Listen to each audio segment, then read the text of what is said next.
Up next is a master of time management who will show us how to thrive in the digital age. Please welcome the Managing Director of VP Events, Mary Jane Kurup.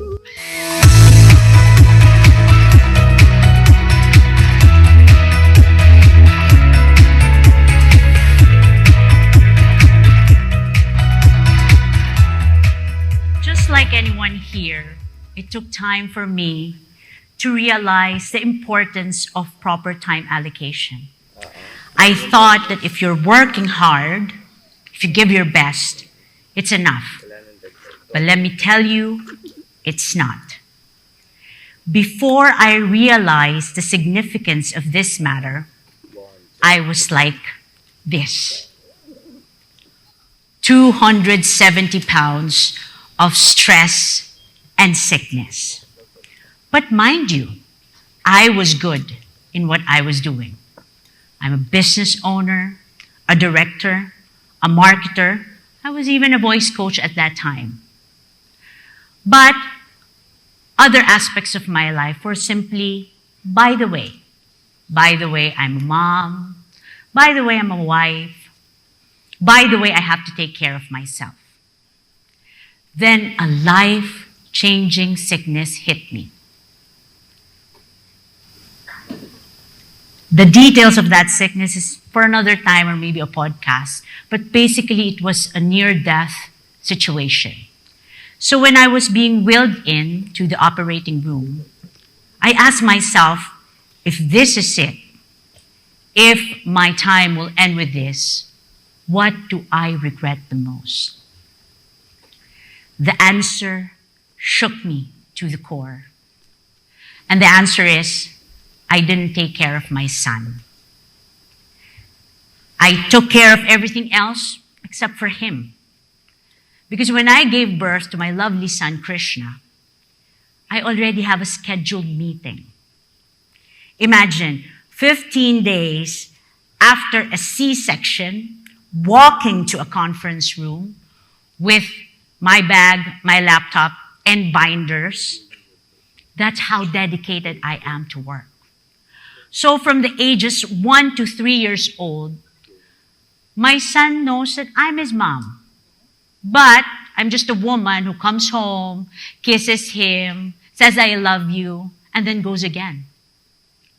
So after the operation, thank God it was successful, I made a goal, the ultimate goal, to take care of my son. And for that, I have to change how I do my daily tasks. Hence, I came up with a system called 3/8. You might have heard this in another context, maybe in another talk, but let me tell you this through the eyes of a mompreneur whose work is never 9 to 5, where I wake up at 3 a.m. and my day at 12 midnight, and we have endless meetings, urgent deadlines, rush requirements. That's why in the office, we call ourselves Argentinians and Russians. Are you one? But kidding aside, all of us are gifted 24 hours in a day. No more, no less. So in that 24 hours, we have 3 main aspects of life that we have to fulfill. First is self. Second is family. And the third one is career. Each is as important as the other. Okay? But the hierarchy might change depending on which stage of life you're in or maybe your priorities. But nevertheless, we can all agree that these are the 3 main components of our existence. So I came up with a formula. Simple math. 24 hours divided by 3 aspects of life is equals, come on, 8. Okay, thank you very much. No? Okay, 8 hours for each aspect of life. Hence, 3/8. Let me begin with the most basic. 8 hours for yourself is simply 8 hours of rest. This most basic item, believe me, is the hardest goal to achieve. Why? Because we feel it's okay to lessen our resting time to do more work. And quite frankly, in this fast-facing world, rest is a luxury, right? Yes. And, we have to realize at the same time that sleep deficiency can cause many chronic illnesses. Just like me at the picture that you saw, apart from the operation and all, I had hypertension and diabetes. And I never had a quality life.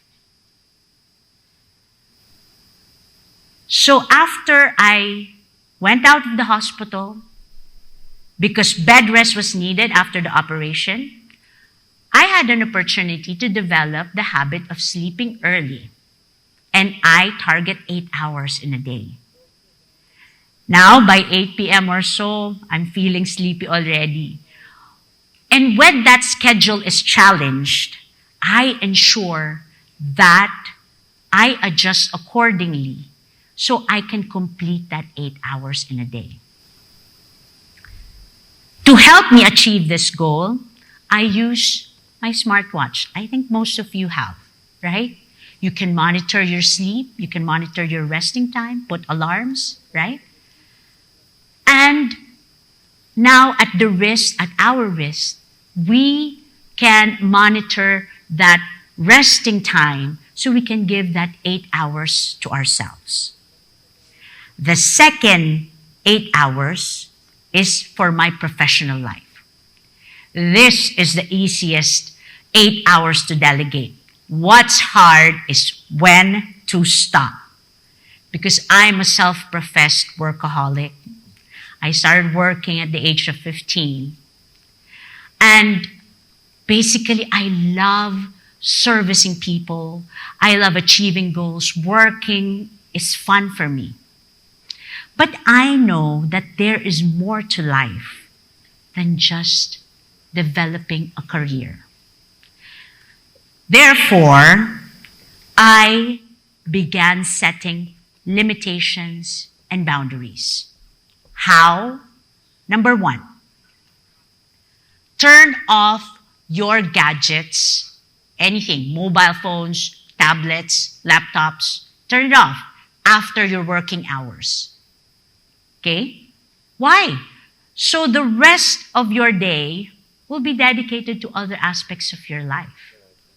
Second, if you are a working person right now, maybe you can consider determining if the meeting can be done online or face-to-face.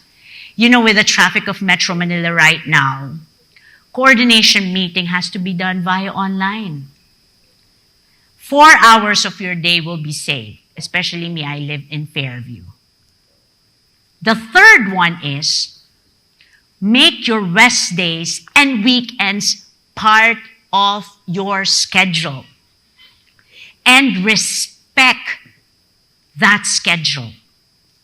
Now, I'm not anymore afraid to tell my clients or my team, no, I'm not available on weekends. In spite of all the changes that I have made, my dedication for my team, my business, and my clients hasn't changed. I still give them my 100%. Because I believe that setting boundaries and limitation is just for time, not for competence. I would like to repeat that. Setting boundaries and limitation is just for time, not for competence. As a matter of fact, when I started this journey in 2017, our business grew by 63% in gross revenue. This is with the help of my teammates. I improved my delegation skills. practice more of disseminating the work to other people. And I empowered my team to make decisions in my behalf. On the digital side, I created an ecosystem of gadgets from laptops, tablets, phones, and smartwatches. I make sure that these gadgets are user-friendly, fast, and they seamlessly work together. So when I am editing a file inside the car while I'm traveling through my phone, when I get home or in the work, the edits that I made instantly reflects there. I also monitor my messages and my schedules through my phone and watches. I think everyone does that. So let's make use of that. Therefore, to all women leaders out there, don't be afraid to say no or I'm not available. Surround yourself with people you can trust who can help you get the work done. Empower yourself with the right gadgets that can help you work more efficiently and quickly. Finally, the last 8 hours is the most important 8 hours of all. The 8 hours for my family. Remember, we can be replaced in work, but we can never be replaced as a mom or as a wife. We are important to our family. As a matter of fact, we are irreplaceable in our family. When there's a PTA meeting, I cannot send the yaya to talk with the teacher, but I can send a teammate to attend the meeting for me. If there are date nights with your husband, can you send someone to proxy you? Come on, right? But a competent teammate can present in my behalf. So what I'm trying to say, do you get the point? 1/3 of our time should be for our family. You know, I often hear people saying, I'm working for my family, this is all for them. But do they just need our earnings? Wow. They also need our time. They need us. So now, the rest of my 8 hours and my weekends is for my family. And I am physically, emotionally, and mentally there. Not just on a pilot mode. Now, my son, from I don't care where mommy is, now he loves me a lot. And I quote, he said, "You are the best mom in the world." True, he said. He's there. Hi, baby. And that's the best compliment I have ever had in my entire life. And how does technology play part in this? What I do is I chat as much as I can when I have free time, anytime, anywhere. When I'm in work, I call, I check. I can also check his classwork via Google Classroom. That's accessible now. I shop online groceries, buy the things that he needs online. Thank you to all the apps. Now it's easier to do those tasks. By the way, in those 8 hours, I also include a me time. Because I like to take care of myself as well. So I work out every day, I pamper myself, I cook healthy meals for me and my family.